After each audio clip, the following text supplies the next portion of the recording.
Good afternoon, everybody. I hope you're all doing well. And I'm really, really pleased to have a couple of incredibly nice guests with me today. We've got Rino and we've got Jeffrey. So, gents, how are we both doing? Who goes Let first? Reno go first. Okay. I am good. I'm good. I am excited about the future since a very long time. I think I've always been excited about the future, but since this whole AI thing, I have been very excited, but to be really honest, also a little bit anxious sometimes. It's like a mixed bag of feelings. So yeah, I'm good. I'm good, even though there's a lot going on. Yeah, I think that's it. We will talk about that Cool, anxious cool. feeling as we go through the live, I think, today. Jeffrey, how are you do it. yourself? Sounds good. I'm doing well. I'm doing real good. Happy to be here. I'm hanging with the big dogs. I mean, I'm blessed. This is cool. Looking forward to right now. I got a lot of things on my mind, especially if we go in certain directions. So I think it's going to be a really interesting live stream. I think so too. So, to quickly kind of talk about what we're going to be talking about today, as it were, the whole point is vibe coding, AI and WordPress, WordPress itself, and life outside of WordPress. I mean, we are all pretty well known for our WordPress content, so I think we're probably considered to be WordPress creators. But out of a lot of the creators that I know, I think you guys are probably the main ones that are really looking outside of WordPress for, tools that can help you in business, explaining how those tools can help you in business, encompassing AI, looking at things like vibe coding and things like that. So I think the first question I've got to sort of put out there is, and I'll put this to Jeffrey first, if you had to pick one app right now that you're most excited about, what would it be? And is this just about the whole AI thing, or is Nope. it anything at all? Anything at all, anything you are currently encompassing into your business, whether that's from a design point of view, from an AI point of view, a content creation point of view, what's got you kind of like just hyped up? Right now, I have to say Figma. It's where most of my time is being spent. And I've gone really deep into going all variable, like focusing on creating full variable systems. And next up, I'm really excited to connect all these two sites like inside of Bricks. And hopefully in the future, we get the option with Elements or when they roll out V4. But yeah, Figma, hands down, that's where my time is at. But I think just taking it a step further with the variables, with the modes, making it fully responsive, and just being able to create proper systems in it, that gets me the most excited right now. Funny enough, I watched probably the first 45 minutes of the video, the live stream you did yesterday on it, because variables inside Figma and PenPot and tools like that, they do align themselves very nicely if you were using a sort of a CSS framework like Core Framework, anything like that, or when, Elementor brings in their framework side of things. It does kind of have a nice synergistic link between those sort of two workflows that allows you to connect everything up. So yeah, I know exactly where you're coming from with that. So Rino, I'm going to pass the same question over to you. What's got you sort of excited at this point in time within your business, web design, whatever? Yeah, I have to say it's AI coding, vibe coding, specifically web apps. It's just a dream coming true for me. It's like I have already tried like 10 years ago to build some apps with developers. I had some ideas, but I could never make it happen. It was way too complex, way too expensive. And now I can finally make tools. So for me, it feels like Lego. Even though it's like Lego with a lot of adders. That's how it feels. But it feels so much fun. Cool. So, I mean, that kind of like leads us nicely into the whole sort of AI vibe coding thing. We'll talk about other AI things a little later, but vibe coding is definitely the sort of the hot topic within AI over the last 6 months or so. So I know that all three of us have been dabbling to various different extents with regards to sort of vibe coding and so on. So Rino, going back to you, you said you're kind of excited and apprehensive. So let's start off with the why you're apprehensive, why you feel nervous about AI and vibe coding for you specifically. What's your sort of your main kind of concern there with that? Ooh, well, you're going deep immediately. Um, let's see. How can I describe that anxiety? I have to say though, I have it better under control now. But I think there were a lot of emotions going through me the last few weeks. So 2 months ago, I started with Bolt. And the first few tries, it was very hard. Like I run into all of the beginner mistake, bad prompt, not knowing how to solve issues. But it was so cool at the same time. And it was exciting, started to do more things. But then I saw Lovable, and Lovable was better at visual design. And then I saw a few of my students actually using it to put out websites that were really, really well designed. Not like super creative, award-winning, but proper design to a point where I was like, wait, this is better than what I've seen some people make that have been in this craft for years. And that was the moment where I was just like, I remember exactly when it was. I was standing right here in the room, and I just had this moment of like, shit, I think it's about to change now.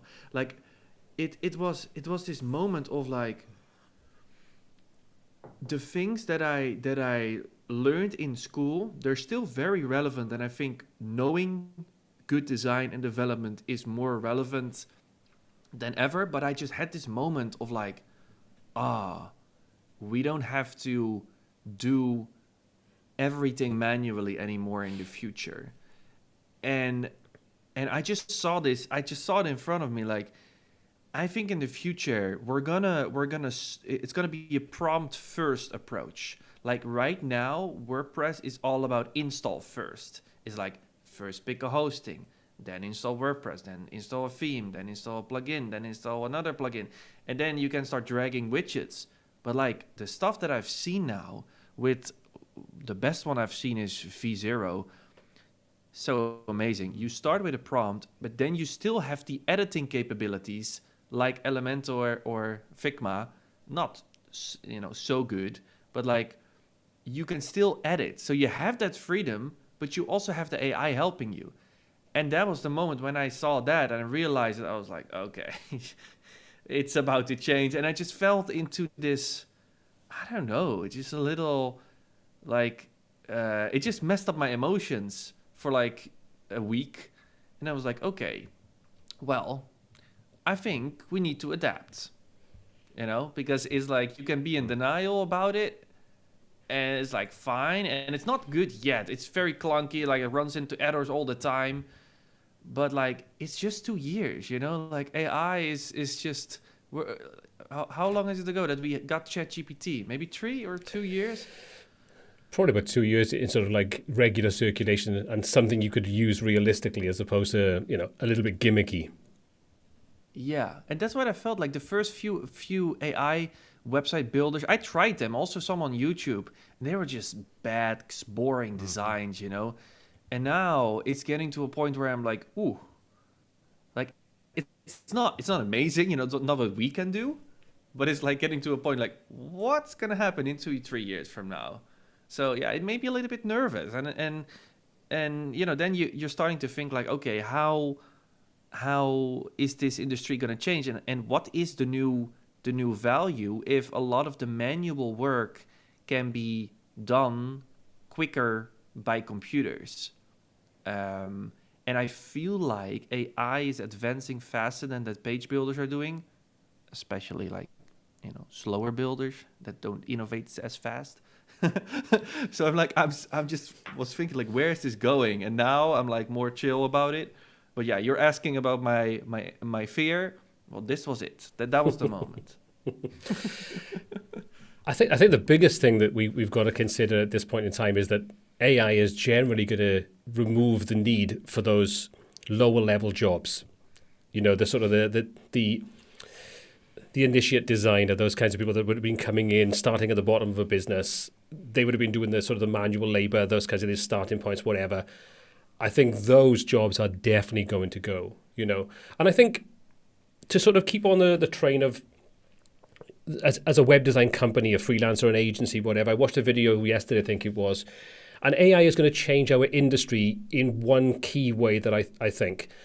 And again, I'm going to put it out to you guys as well, is that you're no longer going to be a web design freelancer, agency, whatever, and you focus primarily on building a website. That side can be done and will be done by AI very quickly in a large respect. Your business is going to have to evolve in the same way that as web designers 20 years ago, you built a website, you didn't touch Photoshop, you didn't do, sort of like the branding, you didn't do any of that. And then that's kind of now been absorbed into a web designer's role. And you now have to wear, 10 or 15 hats and expect to know those applications, the software, those kinds of things, like second nature. And I think you're going to find that the actual physical building of a website is going to take second place to creating, good quality content, copy, understanding how you actually make a website that converts, how you actually put a brand strategy together for the business, and all those other business-related aspects that are, the website is the front to those. It's all the other things that go on behind it that AI, yes, it's good, and yes, it can help you. I mean, deep research is fantastic. But it still takes a human, and it will, I think, for a little while yet, to be able to formulate and put all that together into a realistic and a returnable result for the person or company that's actually paying you to do it. So the physical building, I think, will become second. Yeah. I heard...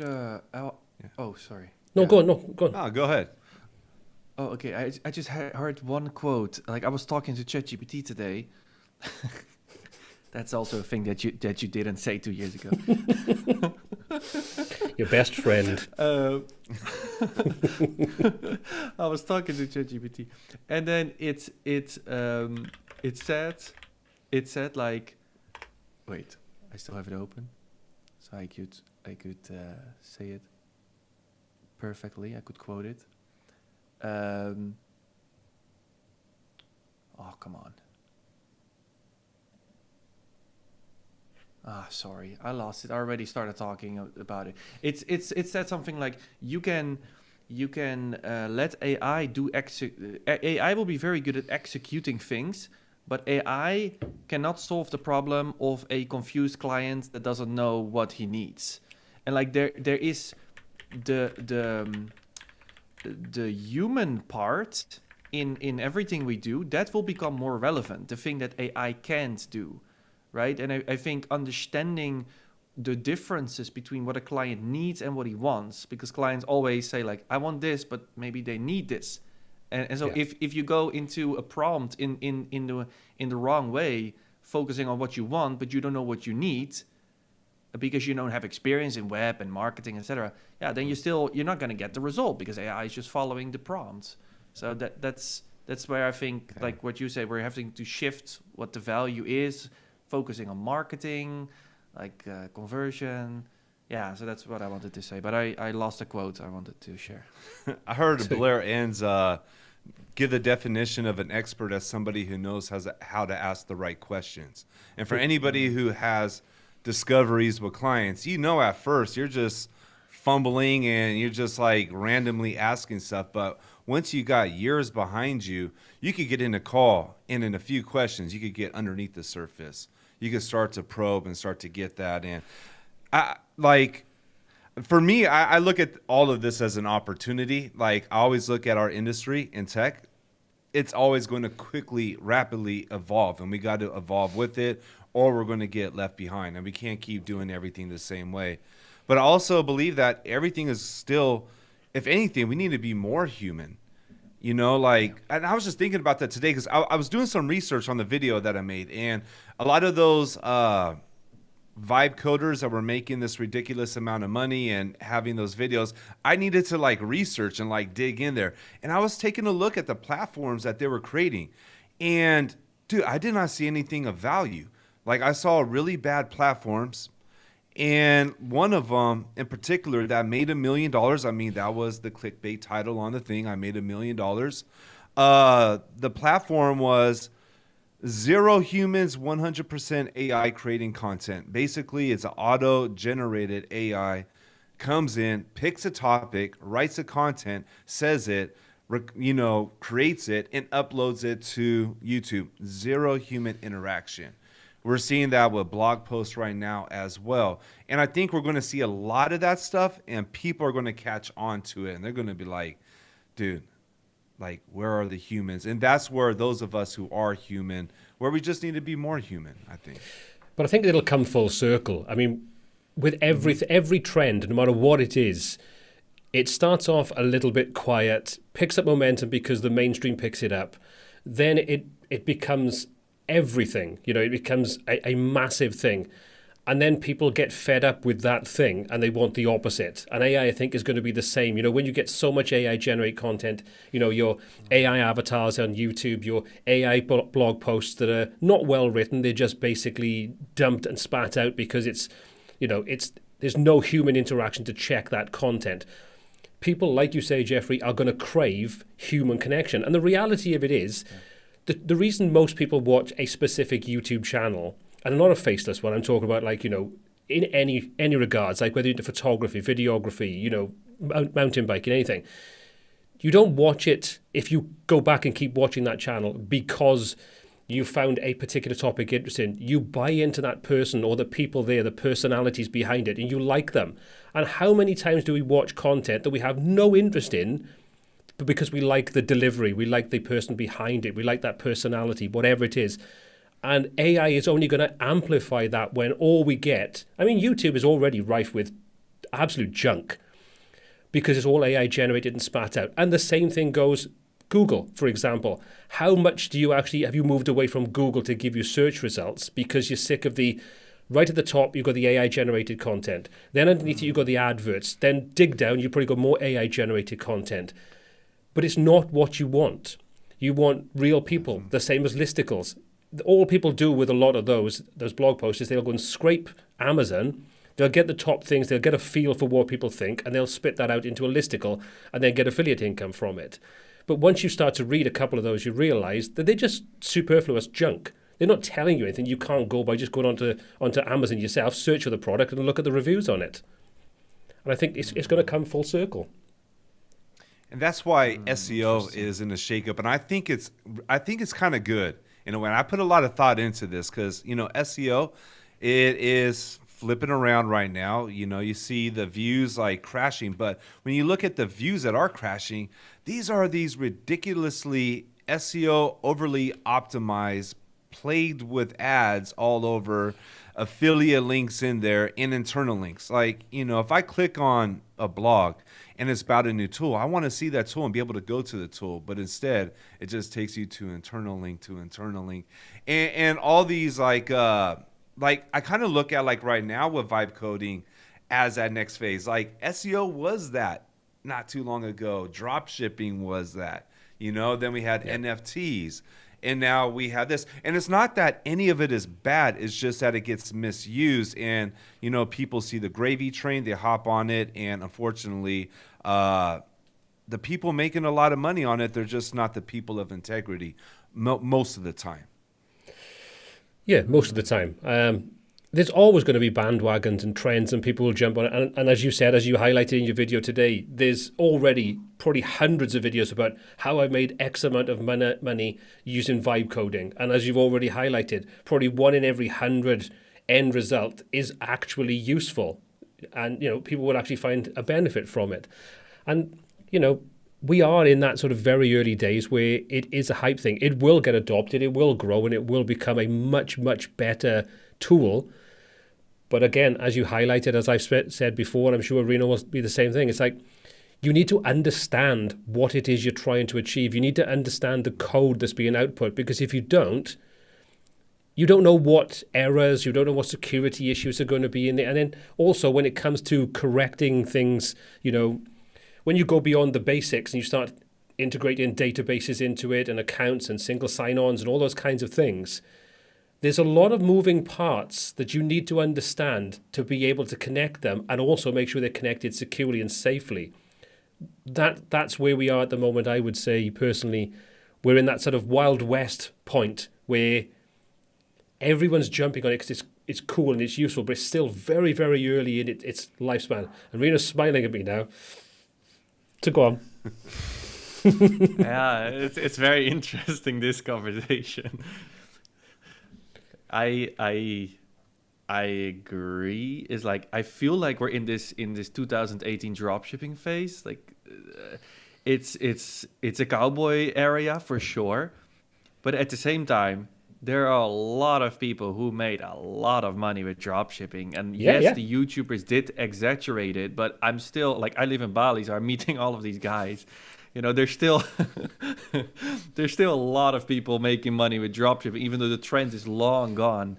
But like it's I feel like with vibe coding, it's going to be the same, and that's also something that we can maybe touch on. We were now just talking about web design, but also think about the plugin companies, right? Because you can definitely also create plugin. Yeah. So it's like, yes, I feel like it's two sides. It's like, yes, now we're seeing the fakeness of the hype, right? It's like the overhyped, but at the same time, like what I was able to build already with just prompting, it's at the same time, it's insane. Like I want to give one example that did blow my mind. Was like I was able to build a post listing website, including filters, including a backend with login, customized filter tags and categories, completely with prompts in a few hours. Normally you would need like Elementor Pro and CrocoBlock for that. So that was a moment for me where I was like, okay, yes, it's hyped up, and that's why I don't do that in my live streams. I'm not like I'm gonna make a 10K now in my live stream. It's like, no, I'm just messing around, and I mess up all the time. Like sometimes I'm like 1 hour on one AdWord. So that's the realness of it. But yeah, I think what I want to say. I think it's two sides. We shouldn't, because that's what I also see online. People just pushing it away because we have these overhypers, and then just people be like, it's all. You know, it's exaggerated, but it is kind of crazy, you know, as well. I think it's both of these things. It's like the .com bubble. It's like people, yeah, I mean, I was too young actually to talk about that. I'm too young to talk about that. Maybe you can talk about that, Paul, but I just feel like it's both. Both sides Jeffrey as well. Are Hey, why are you putting me in there? Oh, no, Jeffrey's a young chicken, come on. But I totally get that, and I think that it shouldn't be villainized, you know, or something. We got to embrace it. We got to learn it right now because it is the future. Mm-hmm. And like with drop shipping, you know, you got me thinking. It's like my good buddy over here. He runs a drop shipping business, and he's been running that business for years and years. But he runs a company. He works, you know, and same, you know, like drop shipping, it works in like just like any other business if you're actually working.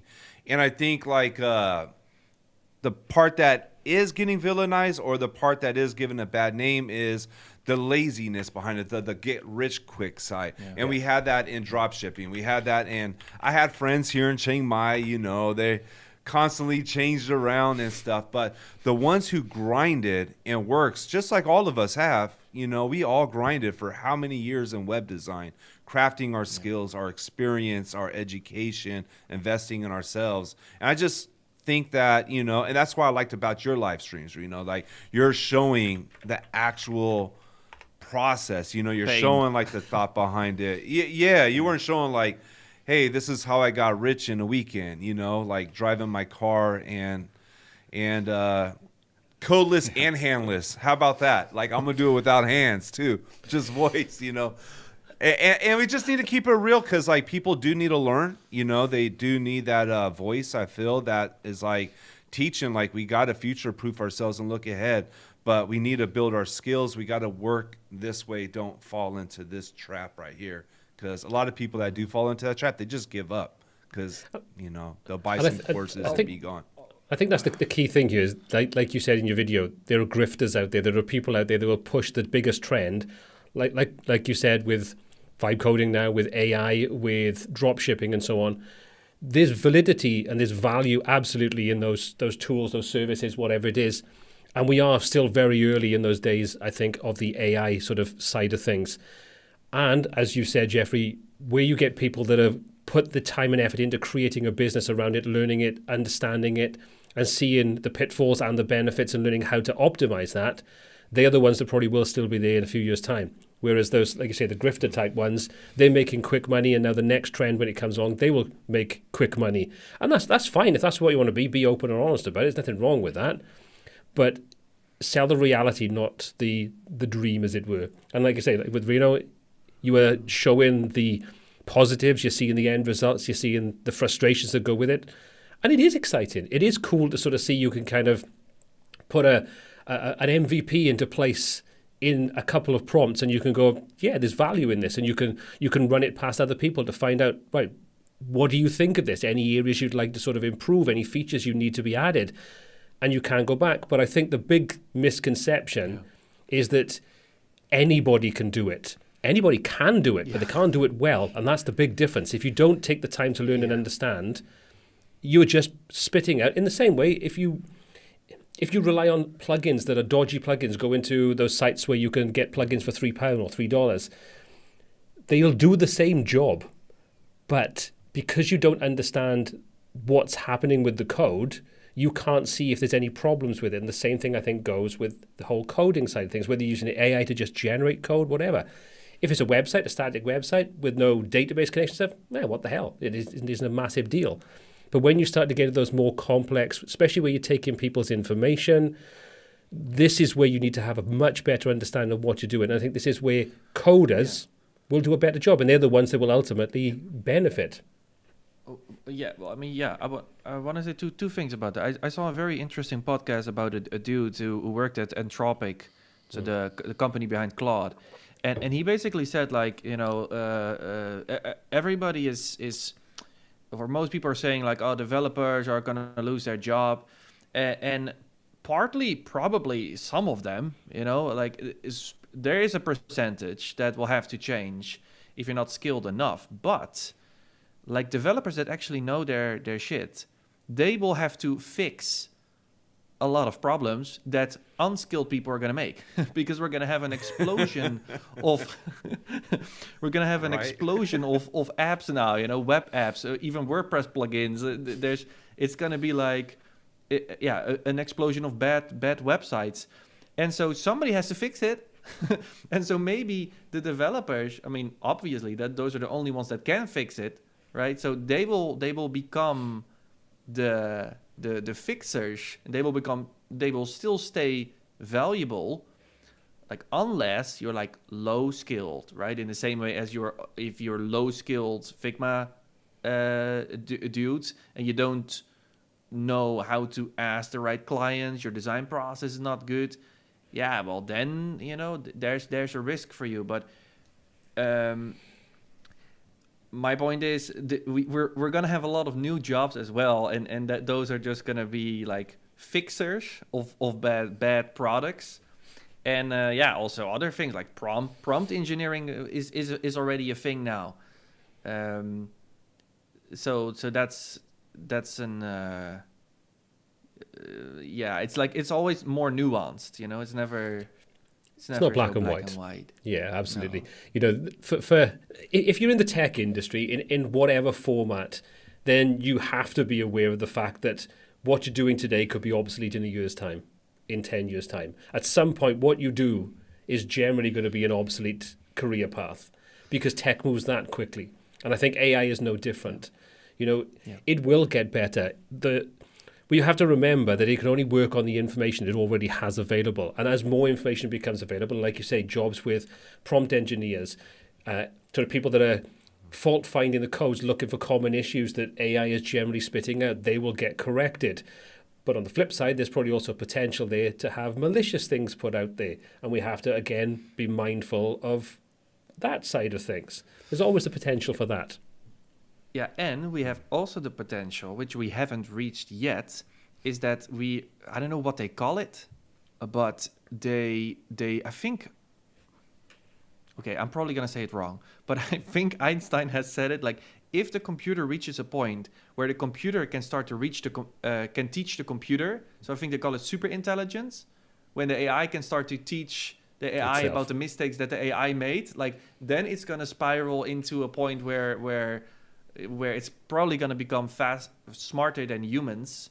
So if that happens, yeah, we're not there yet, absolutely not. But there That's is Judgment a Day possibility Terminator right there. Yeah, I mean, some Yeah, people when that like- happens, forget about your design job. Like, Yeah. you got bigger problems. okay, fair enough. But like, I watched some interviews of some very smart people, and we don't know because even the top CEOs, they don't even agree on what's gonna happen.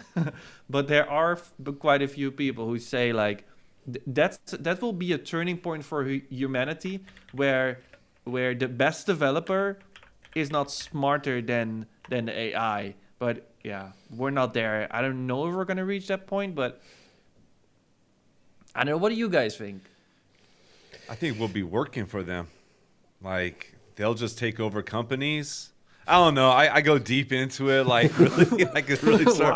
Wow. We'll just be if you human think about batteries. it, well, if you think about it, they become if it doesn't need us, what if it doesn't need us to run the world? I mean, we could go deep that way, but I'm sure there's got to be safeguards in place. I just watched a lot of sci-fi, but yeah. Well, okay. Here's what do you- another. Oh, go ahead. yeah. Please. I thought about some. I watched an interesting interview from Katie Woods, as a top investor in America, and she basically pointed out different areas where AI is probably going to make a huge impact. And she said something that it's easy to think in doom scenarios with AI. Because our minds focuses easier on negativity than on positivity, and there's probably a lot of negativity with AI as well as there is positivity as well. But like she said, what if you look at it from this perspective? We're gonna have an explosion of productivity because of AI, not only in our industry, but in many other industries, because once they figure out how to put an AI in a robot, that's also another level where a lot of easier jobs can be replaced. But like once we reach that level, we're going to have an explosion of productivity, and humans maybe have to do less of the draining work, because let's be honest, a lot of jobs on this planet are not so much fun. Like it's like many people live a draining life. Like we have a lot of like things that we don't like to do. Like, wouldn't it be great if we can replace all of the super repetitive jobs? So it's like, it's also about perspective, right? How do you look at the AI? Just the fear of, we're going to lose our job. Yeah, but maybe humans can be more human. Maybe we can touch more grass.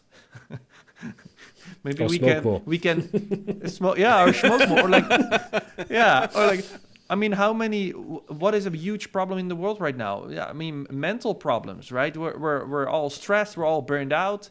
So maybe we can have more people in healthcare, in mental care, in like, it's AI has the potential to change the jobs, but we need more humans in many areas. So yeah, that's when I heard that, I was like, that's a more positive perspective, a more long-term perspective than just like what's going to happen to my job. I think we're smart enough because we're already we're not ignoring AI.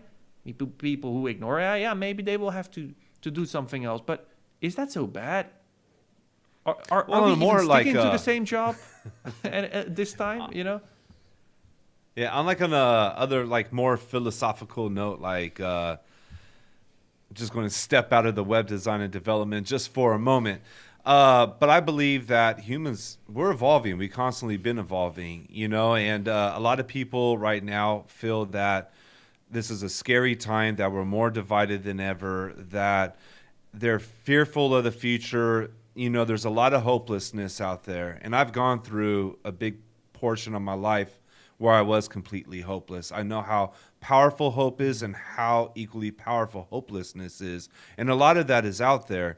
And, this is all because we're just going through this time of evolution right now. Because if you really look at it, from 100 years ago, we got it so good. If you go to like 100, how long have we had toilets? I mean, could you imagine living where there weren't any toilets like just a few hundred years ago when people would invade your little town and just ravage it? And, these phones right here, this is a big part of human evolution. So we're still in this new stage where like in these last 10, 11 years, we now have all this information at our fingertips and we're learning how to adapt to it. So on a philosophical note, I believe that humans are evolving and we're destined for something great. I think we have the best life that we could possibly have through, since history, and it's going to get better, but AI is part of it. There's no running away from it. Technology is advancing so quick, and we're just around the corner from quantum computing. That is going to be insane. Wait until that hits along with AI, and then we're going to see just rapid change globally. It's not going to it's going to happen 100%. I have no understanding of quantum computing. I don't understand anything about it. I'll give it to you really simple. All right. If you want to hack somebody's bank account, like the amount of, the password symbols and stuff, if you ran a computer to try all the different variations, it would take something like 1,200 years to crack that code because it takes that long to get because there's so many different variations. Quantum computing does it like that. It does all of them at one time. So it is right now for the safety of like our banks and all of our security is hidden behind, the security that we have. But there's a race for the quantum computing because whoever gets that first is going to be able to hack everything. So we got the big powers are putting everything in it. Not my crypto. Stop it. It is a frightening future, though, when you kind of consider things like that. To kind of talk about what you said, like once they put, if you have self-perpetuating AI, which you can't teach itself, and then you put that into a robot, and then you use those robots to I mean, we're going down the sort of the route of iRobot. But it is kind of the scariest thing about it all, though, is take all the fun and jokes out of the way, is that all of the advancements in AI give people in power the ability to utilize that for warfare. And I'm not going to go down that route too far, but that's the scary thing, because whatever you have, it's like if you want technology to move on faster with technology, cameras and things like that, give it to the porn industry. If you want AI and things to be turned into destructive things, give it to the arms industry. And the problem is those are two of the biggest advances in all kinds of technology. Just wanted to put that positive note out there. Yeah, that's very positive. I love that positive note. Okay, let's go back to Let's go back to WordPress. It was like, I'm just trying to build a dope ass website, man. That's all I want to do. I just want to. We're going to talk about Hey, question for you guys. Okay, let's say in about like a year or two from now, if you had to look outside of WordPress and consider options, just looking at the landscape, what options can you see yourself using to create sites like live production websites that, not to say just like leave WordPress, but just as an alternative to it? Paul? Oh, sorry. Honestly, okay, I will go first then. Yeah, go first. Okay. I was checking comments at the time. Oh, okay. Yeah, I've been really okay. So there are a few things. First, I told you that I created a post website with my own little backend, with my own little login with authentication, a database. It kind of worked. Kind of. My authentication is not security proof yet, but I'm working on it. But that's one scenario. To just completely go vibe coding, ignore WordPress. But there's a lot of challenges, limitations for right now. Another scenario that I saw Jamie Marshland talking about, which was really interesting, is was using WordPress just for the content management system. So he vibe coded the website, just a landing page, and then because the WordPress has an open API, he had blog posts inside of WordPress, and he just loaded that content in via the WordPress API into his vibe coded website. So that's also interesting because a CMS is not easy to make. Like you can of course say to Bolt like, hey, create me a CMS like WordPress. It's not gonna work. It's like WordPress has been developed for years. It's very robust, right? Especially with plugins on top of it, like ACF, etc. So that was an interesting scenario, just to vibe code the pages and then load in data via WordPress. So you're basically using WordPress as a database. And then the third scenario, which I think is hopefully the future for WordPress, this is what I would do if I would be Matt, is a prompt first WordPress approach. And WordPress themselves is already trying it. They have now WordPress AI. I haven't tested it, but it's like it literally starts with a prompt box, like Lovable, like Bolt, and then it creates a Gutenberg right now, and then you can start editing it. So that's, in my opinion, the best of both worlds. I think all of the page builders should go there. Framer's already doing that. I think Webflow as well. But like, I think if Elementor wants to stay on top, they also have to have a prompt first approach. Not like the site planner that they have right now, because then you have to go through all of the steps, but just like Elementor.com, prompt box, boom, you get started right on the page, and then you can edit, one click publish with Elementor hosting, whatever. Like that's of course easy. It's like the same with Lovable, one click publish, like hosting Horizons also has. So like these are the three scenarios that I see. I personally like the control of WordPress, so I think a prompt first approach for WordPress would be really great. But I also like, the vibe coding and then using WordPress as a CMS. That's where I'm thinking, like what the future is. But will we actually have a need for websites in the next 5 to 10 years? Because oh my god, if you think about it, what do most people use websites for? Buy-in things, information, and entertainment. So once you kind of move away, you can buy things where you can just literally ask. Let's take, for example, you've got your little AI speaker like we've got right now, something newer than that. So your entire house is wired into the network. And you just say, so-and-so, get me whatever. And then it's just delivered to your door via a drone in the next 24 minutes. Entertainment, you just tell it what you want to watch and you have it in front of you. It's there on whatever device you've got. You've got to kind of think, websites, the internet is what, 30 odd years old now as we kind of know it. And in that time, while we've had advancements in how websites work and what they're used for and so on, there's nothing that can't be replicated in the next couple of years in a lot of other forms. We're not going to be watching a computer screen. We're not going to be watching a TV in the way that we do now. Entertainment is going to be piped in a very different way, I think. And I think we have to kind of think how much of this that we are used to today is still going to be you only got to look at search, how that's changed in the last year with AI. And it's all moving in a different direction. So will we actually have a need for it? I don't know. Okay, I heard another very smart person inside of WordPress say exactly what you're saying. Like, what is the need for WordPress in the future? But honestly, I cannot wrap my head around it because I cannot see a world where we do not consume information via texts. And like we're moving towards ChatGPT, but ChatGPT is still text. We're reading from a screen and then we're clicking on a link to a website.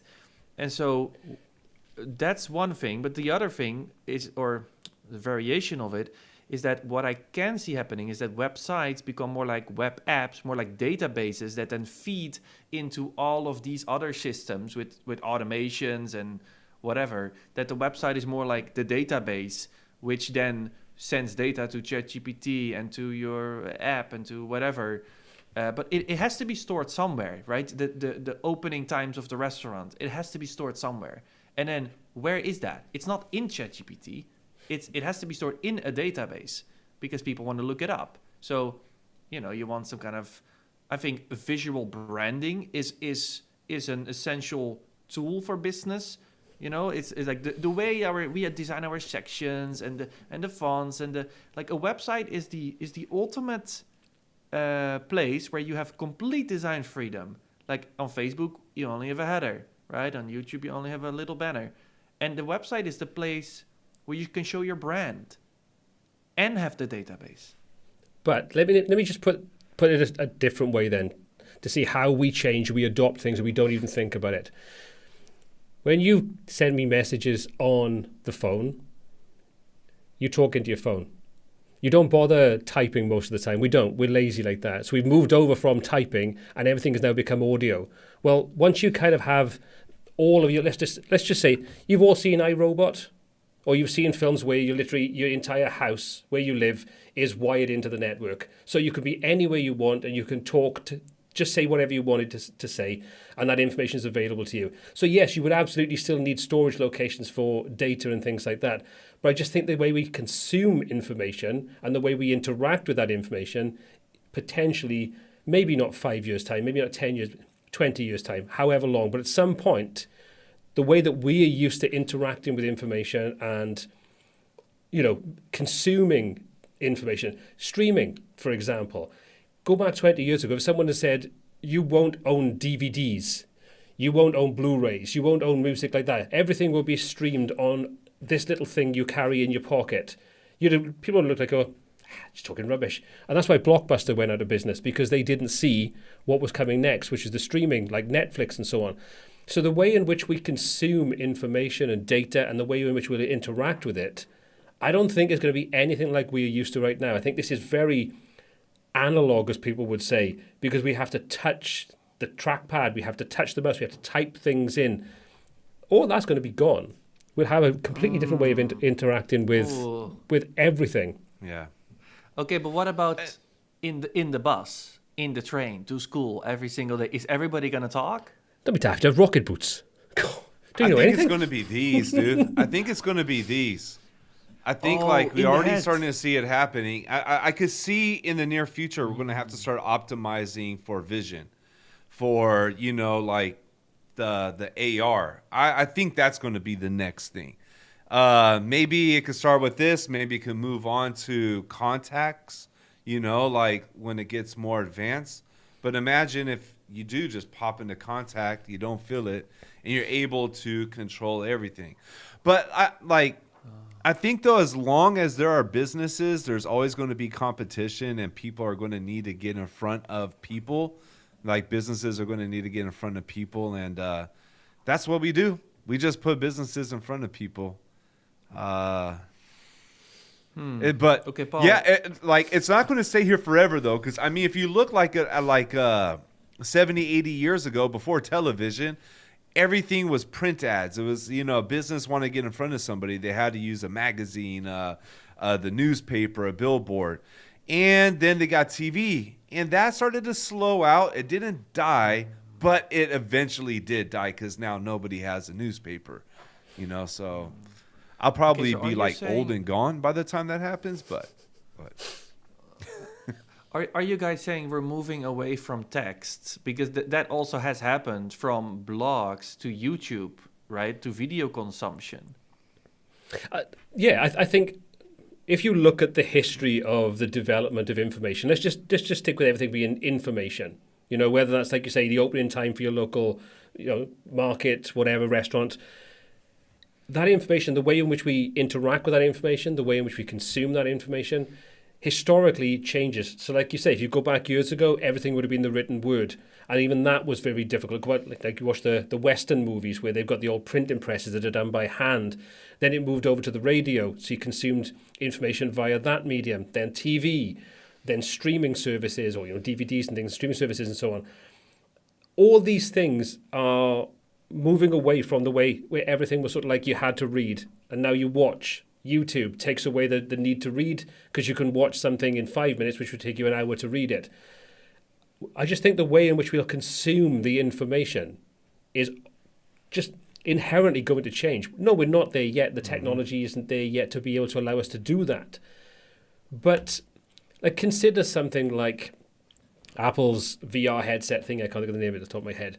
The Vision. that's really clunky at this point in time. To walk around with this big, massive pair of binoculars stuck on your face is kind of not realistic. But like Jeffrey said, that is going to at some point change to just being more like a pair of glasses. You guys are wearing glasses. I wear glasses at the time. We walk around in the daytime with sunglasses on. Well, it's not difficult. Look at the sci-fi movies. And the sci-fi movies are one of those kinds of things. It's kind of scary when you look at those. Go back to like the old Star Trek from years ago. Sure, we don't have the ability to teleport yet, but there's a lot of things inside those early films or sci-fi films.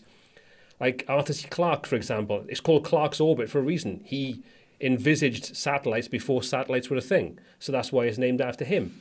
You know, you've got to kind of consider that there's a lot of things that once people read about an idea, they will then be consumed with that idea and look at how they can actually realize it, no matter how complex and difficult it is. And like you said, we are incredibly intelligent beings. But now put AI into the equation where if that does become much more powerful than it currently is, well, when we start having problems, we can start using that to help us. Then that potentially opens up to speed up our advancement and our move forward towards those new technologies.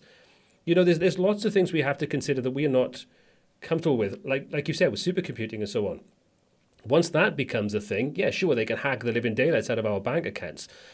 But it also means that solving problems becomes ultimately considerably quicker because it can compute so much faster than we can with anything that we have now.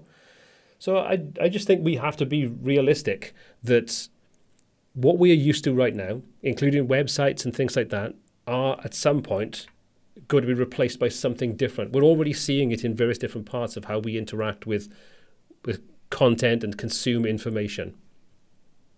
Yeah. One thing history has taught us that is absolutely definite is that anybody who doesn't adapt to the change gets left behind.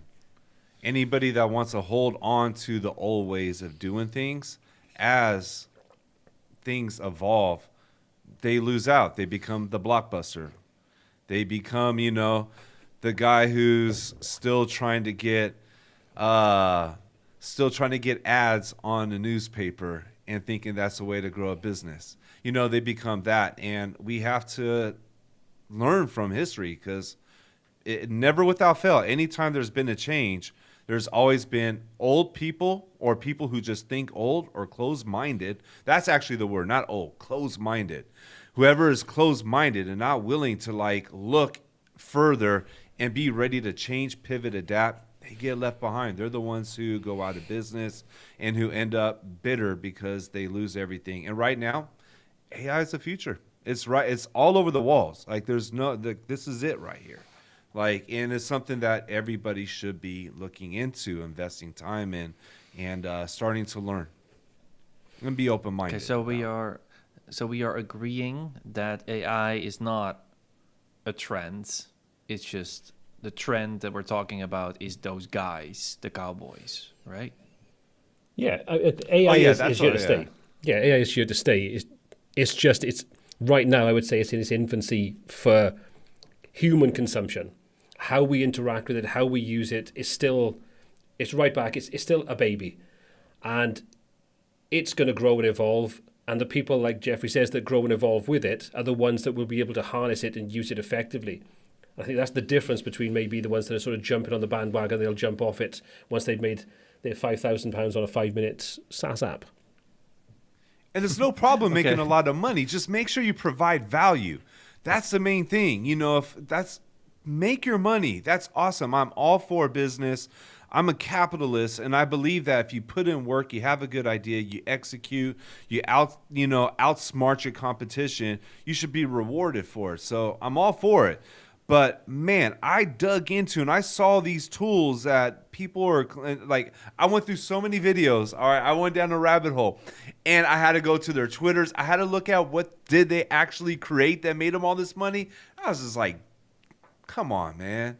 You know, like just a whole lot of dishonesty is what I saw. I went on people's sites and, you know, their sites were completely misleading, dishonest. And then you find out they just had a big Twitter following they built before and they just, you know, pumped it, just sold it, pushed it out and then, you know.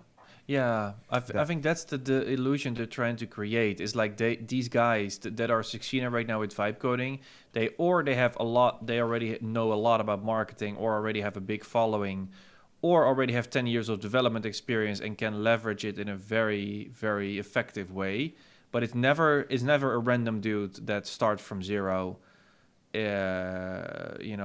Selling always comes down to sales and marketing, we've seen it with bad websites as well. It's like sometimes you see these bad websites, but somehow they sell, and it's like sometimes all it needs is the copy just to be good, and then people kind of like ignore the design a little bit. It's like, not that design is not important. I mean, I would never say that, but I'm just saying sales and marketing, these skills, I think is what makes them sell, well, even crap. I think that the thing there is there's the difference between the designer that wants to make something look good and the designer that understands the target market that the particular client is looking to go after, should we say. So like you say, the copy could be great, the site can look absolutely terrible. Look at the sales sites that are selling a course or selling something. They're like 400 foot long with like a million different sections in there. You get like halfway down there, you've wasted half your day, you're thinking, but they obviously work because they were everywhere and they're still out there, So it's like, I think if you understand your target market, that's where the salesperson, and again, I think going full circle, I think this is where, if you understand your market, that's where you can leverage AI to your advantage, because you sell the understanding to your client, and the process of getting them what they want is basically automated by AI, primarily in the background. Yeah, and I think that's why we, as WordPress designers, developers, can be effective with AI coding, because we understand how a database works. I mean, at least the basics, right? Like, we understand how dynamic content works, which is the basis of all SaaS apps. I heard a guy describe SaaS apps as just as generally a database with a pretty interface on top of it. That's how he described it. And I was like, wait, that's basically what websites are as well, in some kind of way, right? We have like a content management system, and there's like an interface on top of it that loads it in. And so it is kind of similar. And I think many people who have skills in UX and development a little bit can pull off quite some good things. How do you guys see that? It's because they know what to ask. If you know that, like I think Jeffrey said earlier on, it's like if you know to ask the right questions, you'll get the right answers. Yeah. If you don't know what you're asking for, if you don't know what you don't know, it's like it's very difficult then to convert that into something else. I think to kind of keep the same vibe there is that this is where you've got someone that knows how to not just build a site, but how to put what the client needs to be able to get the end results that they want, to generate those results. That's the key thing here. And like you say, you can have an ugly site that converts like crazy, and you can have a beautiful site that does nothing. And I think we see a lot of that in our sort of day-to-day lives, where we probably spend maybe too much time looking at what's out there and what other people are creating and generating and so on, because we want to keep abreast of what's going on. And we see lots of design trends that come and go that don't really bring anything other than other designers look at them and go, wow. I mean, a good analogy here is that if you've got a band playing on stage and the guitarist mess up a solo, the only people that look at that and go, rubbish, are the other guitarists in the audience. Do you know what I mean? It's like they're the ones that go like, oh, I know he messed up there. Whereas the average Joe that's just here for a good night out doesn't care. They just enjoy their night out. And I think the same with anything like this. We look at the design and go, ooh, because you can see the faults.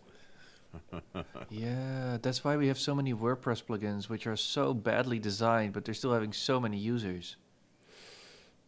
Yes, some terrible UIs and UXs involved in some of those plugins. Okay, so Paul, what do you think? Well, let's not do that. What do you think then, to bring the conversation back to WordPress? Like, what do you see happening to to the development of websites and also plugins? Like, do you believe in this idea that we can make our own plugins and even make the front end with AI? Where are you at? Or are you not yet still? Are you also still looking for answers? To be honest, I think it's still the same reasoning as I've got behind vibe coding in general. If you're going in there blind and you're just asking it to create something, then you have a very good chance that what you'll create will give you what you want, but there may be hidden things underneath there, bad code, security issues, incompatibilities, things like that, that will ultimately turn that into a nightmare. You know, a good example, I was reading something earlier on today, and so I think it was on the sort of thread of that video that Jeffrey referenced about sort of like, you know, not buying plugins and coding your own, is that you don't create, or good developers don't create a plugin in isolation. They don't build it just thinking that's the only thing that's going to be installed on WordPress. You have to be realistic about the fact. And your developers I talk to, and I'm sure you guys talk to developers as well, you'll know that they'll release a plugin, for example, and there's an incompatibility with another plugin, and good developers will go, right, we'll get that sorted and we'll get it fixed and it'll all work harmoniously. Well, when you're doing that yourself and you don't really know where the problem lies, I think you're opening a can of worms to a whole world of pain. Simple ones, fine. You know, if you want to do simple things like, you know, can you take that button out of WooCommerce for me? You could find a code snippet that'll do that, and AI will probably do the same thing and create the code for you. But when you start to go beyond that, start to get more complicated, if you have no understanding of the code and what you're doing and the implications that it has, and you just take what it spits out and you shove that into your WordPress website, or worst case, into your clients' websites, I just think that's absolutely asking for trouble, because you've got no developer to fall back on when there's a problem and say, this is happening with this plugin or whatever. Yeah. I mean, it's also why in my vibe coding sessions, in my live streams, I have started out with very simple tools that cannot break anything on anybody's website, right? My color palette generator and like what you're building with the typography scaler, nothing can go wrong with that. So I think that's a good way to approach it right now instead of getting too hyped. It's just like start building some simple stuff, you know, see how it is, and in the meantime, AI is going to improve, and then, you know, maybe in the future AI can solve security issues. That would be great, but not right now. Exactly. Jeffrey, what are your thoughts? Don't try to build an Elementor add-on with AI right now. Don't try to upload it to the repository. You know, it's just irresponsible when other people are just trying to do some clickbaity stuff and trying to like say, hey, you could go ahead and do this and do this and do this. You know, we got to like teach responsibly, because like I said, it could be really dangerous. Things could happen, you know, people's data gets leaked, security issues happen, and you could also find yourself in legal trouble. You know, designers and developers, they could get sued, you know, and things will get pretty serious. So you just got to do things right. I mean, but as far as like Reno's original question, like, you know, seeing how to use it in WordPress, I'd have to see what I could do quicker, because right now, like, you know, I've dabbled with like Lovable and I've some other ones, and I feel it still takes me a long time to get something done. Where, you know, it still takes me a while in WordPress because I'm just very detailed, but I'm starting to find I could go a lot quicker when I have these like frameworks and systems like working inside of bricks. And if I were to like create something like today, I was working on a video for cloud templates inside of Elements, or I thought, wow, I could make like 10 headers. I could put them inside my cloud. I could make a bunch of banners, a bunch of different sections, and I could pretty much go in and just recreate sites over and over using my own template system, and then just changing the globals. So I have to see later, like, you know, can I get the same result or a better result in a quicker time? That would be the only thing that would get me to use AI to build a site on Elementor versus the tools that I'm using right now. Yeah, that's about it right now. I mean, yeah, I have to see. But again, Yeah. I have like I know people. See someone in the chat right now that I know, and she's been working with Lovable and other tools for some time and making that shift from WordPress. And hearing about her journey, it's just like learning any other tool is what I am seeing with this, and what I'm hearing from other people who are getting good at it. It's mastering another tool, and I talk about my philosophy all the time: master one thing at a time. Get really good at it and then master another. And I see these tools as something that can be mastered. You could get faster. Like me right now, I'm just new, so it could just be that, where I haven't got into it as much as some people who are working on it, obsessively, just compulsively, and, staying up all night and doing the things we did when we were learning, web design and WordPress. Interesting. Well, gents, I'm going to start wrapping things up because I'm mindful of everybody's sort of time today, and I'm surprised that Jeffrey hasn't started the mushroom tea yet. I already finished it, but I also got a big old thing of water because I'm on the 75 hard right now, so I got to drink tons of these. But I was preparing to go 2 or 3 hours, so I'm good. Jeez. I think the missus would kill me. I think we've lost Reno though at the moment, so hopefully he'll be back soon. Not sure what's happened there. So I think what we're going to do is I'm going to ask sort of, what do you see? What do you sort of like? Where do you see the next 6 months for you going when it comes down to AI, coding, all those kinds of things inside WordPress or outside it? Where do you kind of see yourself going with that? What are you kind of like thinking, I really want to learn more about that? I want to learn more about the tools that we have right now. And also a lot of it has made me want to get back into, starting to learn some more coding lessons like Next.js, React. I'm looking at all these other tools and things that we could do. And I would love, I was first started off in development, but then I pivoted towards design.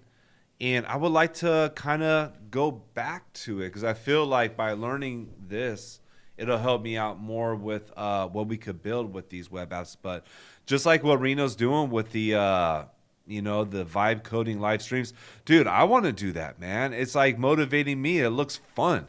I want to get in there and start geeking out. I'm trying to complete my Figma mastery right now.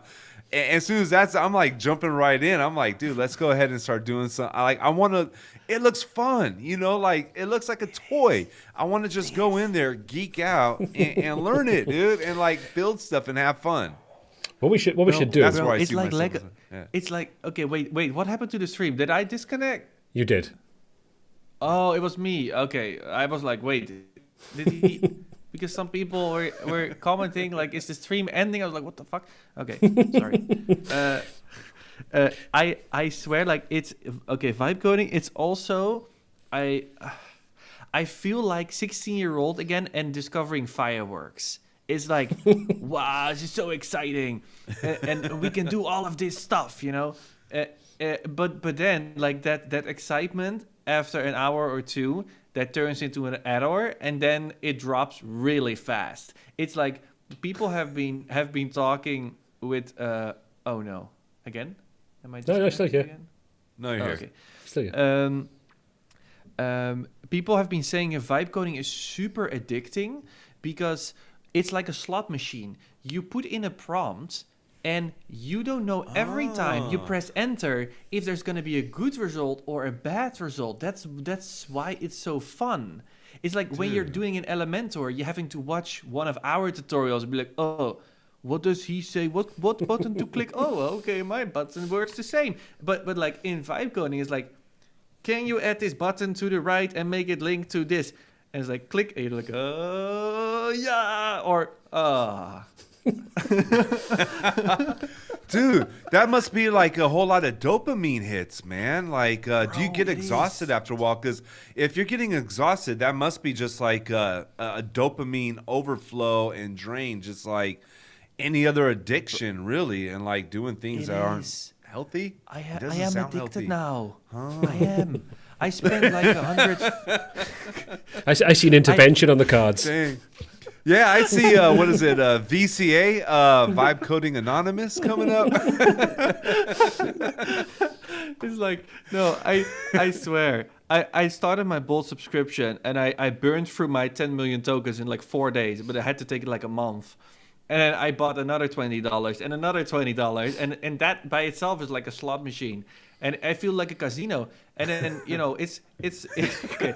It's weird because no, wait, there's actually something interesting here. It's like when you vibe code, you're like, wait, I have a website now. If you nail it, right? If you nail it, it's not easy, but if you nail it, and you're like, you have a working website in like an hour, completely, I don't know, multiple page. You're like, wow, and you're like, wait, there's no plugin costs, no licenses, there's no plugin updates. Wow, what a heaven is this? But then you realize that you already spent $100 this month upgrading your credits on all of those vibe coding platforms. You're like, wait, how much does Elementor cost? Like $400 in a year, and I'm spending $100 just to vibe code some credits because I'm constantly adding features and running into errors. I'm like, vibe coding is not cheap, but you don't have the Elementor license and the plugin update. So it's like, I don't know if you're spending less. It's a weird thing. It's a weird thing. It's like web design nirvana.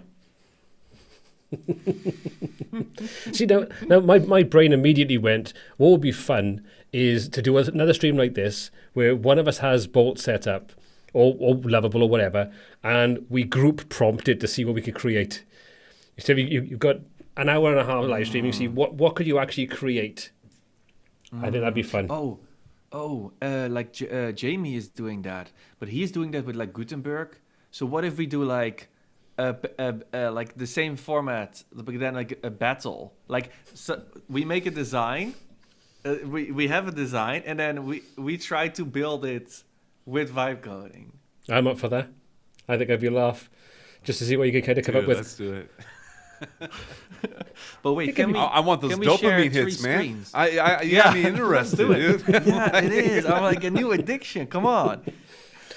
And that's how you do streams for 3 hours, dude. dude. I was like, how's he doing this for 3 hours, man? Bro, I cannot stop. I swear. I say to my girl, I say that it's gonna be 1.5 hours, and then I'm like in midnight, I'm coming to the bedroom. I'm like, yeah, sorry, I just had to add one more feature. It's like I could not get that dark mode switcher looking right. Yeah, like something stupid. Like, yeah, I really had to add that feature. Like, no, you didn't. But the time you did. She's like, I was watching you. What did you do? So now that we know that you're addicted to vibe coding, we can start the intervention now, Jeffrey. So we'll chat off stream, and we'll find out where Rino is, and we'll send the people around to sort it out. Well, I'll just go to Bali with Paul. Sounds good. Well, gents, I think I'm going to wrap it up there because I think we're degenerating now into post-mushroom tea syndrome. I'm starting to like it. And you're not even drinking the tea. So, gents, if people want to find out more about you, how can they do that? And I'm sure everybody on the stream already can anyway, but Jeffrey, let's start off with you. If people want to find out more about you, what you do, and follow you, how can they find out? Yeah, just you can go to YouTube, look for Jeffrey at Lightbox, or just type in Lightbox, Lytbox, and you'll be able to find me there, and you could put it in a Google search as well and find everything else there.